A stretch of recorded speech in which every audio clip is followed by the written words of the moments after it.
Ayan guys, okay na ang land prep. Hihintayin na lang natin ang ating binhi na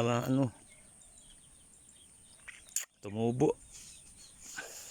Nagpapasibol pa ako ng binhi para isabog dito, siguro bukas. Hindi ko inaalis ng tubig kasi grabe ang tirik ng araw, masyadong madadry. Kaya bukas ko na lang tatanggalan ng tubig o kaya mamayang hapon. Okay na yan, hihintayin ko na lang na sumibol.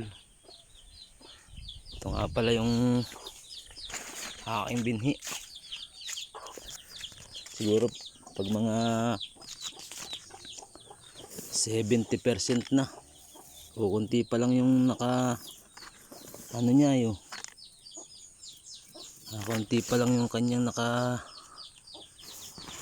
giti o nakasibol.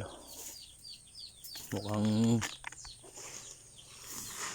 malipas na yata yung binhi ko na naibabad, pero okay lang yan, tutubo yan.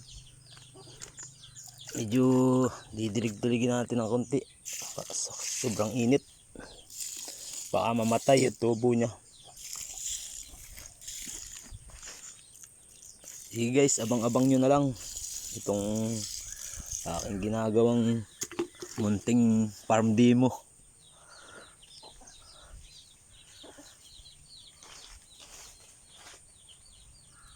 Sige, update ko na lang kayo.